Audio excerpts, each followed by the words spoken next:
नमस्कार। आज हम एक बहुत ही दुखद और हालिया हवाई दुर्घटना पर बात करने जा रहे हैं।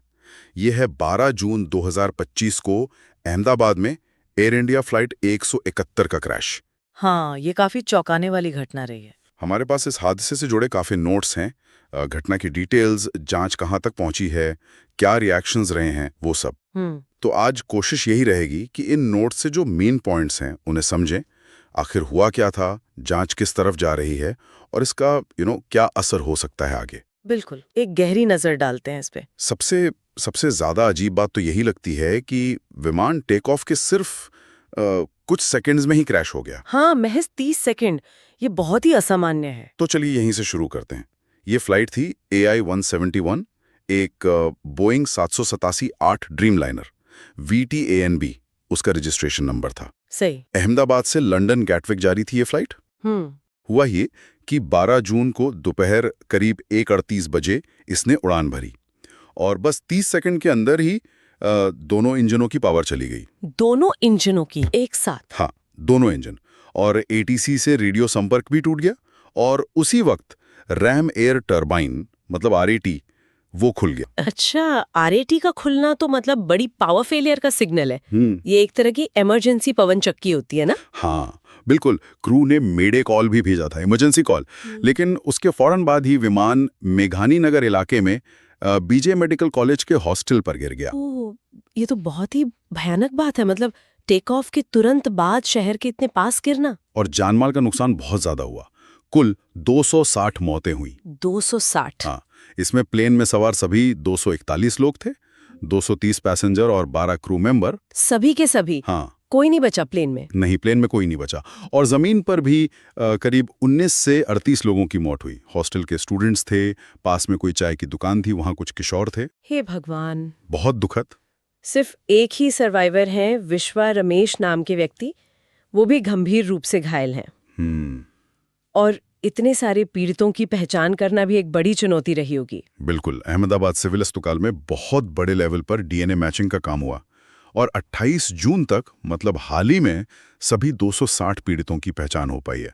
अच्छा। गुजरात के पूर्व मुख्यमंत्री विजय रूपाणी भी इसी फ्लाइट में थे। उनकी पहचान भी DNA से ही हुई। हाँ, ये खबर आई थी। बहुत दुखद। जाहिर है जांच तो फौरन शुरू हो गई।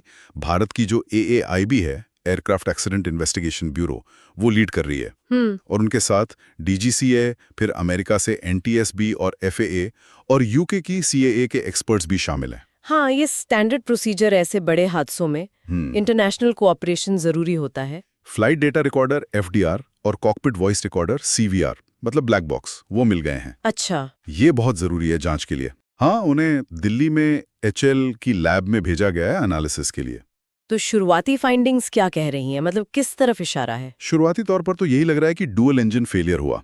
दोनों इंजन एक साथ बंद हो गए, जो कि जैसा हमने पहले कहा 787 जैसे मॉडर्न प्लेन के लिए लगभग अनहोनी बात है। बहुत ही रेयर होता है ऐसा। हाँ, तो जांचकर्ता अब इस पर फोकस कर रहे हैं कि कहीं फ्यूल कंटैमिनेशन तो नहीं था, मतलब ईंधन में कोई मिलावट। ये एक संभावना रहती है, या फिर कोई बड़ी मैकेनिकल फेलियर। और एयरपोर्ट के CCTV फुटेज में RAT का खुलना दिख रहा है टेक ऑफ के टाइम पे ही। तो इससे भी यही लगता है कि इंजन शायद टेक ऑफ करते ही फेल हो गए थे। सही। RAT तभी एक्टिवेट होता है जब दोनों इंजन से पावर न मिल रही हो और प्लेन के अपने जनरेटर भी काम ना कर रहे हो। इसमें एक और एंगल भी है। कुछ ऐसी अपुष्ट खबरें हैं, मतलब कंफर्म नहीं है, कि शायद ये सैबोटाज हो सकता है। सैबोटाज मतलब जानबूझकर की गई तोड़फोड़? हाँ, जैसे जानबूझकर फ्यूल में मिलावट या कोई और छेड़छाड़। लेकिन ये अभी सिर्फ अटकलें हैं। ये तो बहुत ही गंभीर बात होगी अगर ऐसा कुछ निकलता है तो। आगे की जांच, खासकर FDR डेटा का एनालिसिस बहुत अहम होगा। हाँ, उसी से पता चलेगा कि आखिरी पलों में क्या हुआ था। उम्मीद है कि शुरुआती रिपोर्ट जुलाई एंड तक आ जाएगी और फाइनल रिपोर्ट शायद सितंबर तक। ये एक जटिल जांच होने वाली है, ये तो साफ है। बिल्कुल। हादसे के फौरन बाद अहमदाबाद एयरपोर्ट करीब 3 घंटे बंद रहा था। और DGCA ने 15 जून से एयर इंडिया के जितने भी बोइंग 787 हैं, उन सब की गहन जांच के ऑर्डर दिए हैं। अच्छा, खासकर इंजन और फ्यूल सिस्टम पे फोकस होगा, है ना? हाँ, इंजन, फ्यूल सिस्टम, हाइड्रोलिक्स, इन सब पे। ये जरूरी भी है। कॉन्फिडेंस बनाए रखने के लिए। एयर इंडिया और टाटा सन्स की तरफ से भी रिएक्शन आया है। हर मृतक के परिवार के लिए 25 लाख रुपए का अंतरिम मुआवजा अनाउंस किया है। Interim compensation. हाँ, और औपचारिक माफी भी मांगी है और जांच में पूरे सहयोग का वादा किया है। इसी बीच एक और थोड़ी परेशान करने वाली खबर भी आई थी। हाँ, वो AISATS वाली घटना। हाँ, जो ग्राउंड स्टाफ वाली कंपनी है, उनके कुछ कर्मचारियों को कथित तौर पर हादसे के बाद जश्न मनाते हुए CCTV में देखा गया। हाँ, ये सुनकर बहुत अजीब लगा और इसके चलते 4 सीनियर अधिकारियों को नौकरी से निकाल दिया गया है। ये दिखाता है कि ऐसी दुखद घटनाओं पर भी कितनी अलग-अलग और कभी-कभी बहुत ही गलत प्रतिक्रियाएं हो सकती हैं। सही कहा।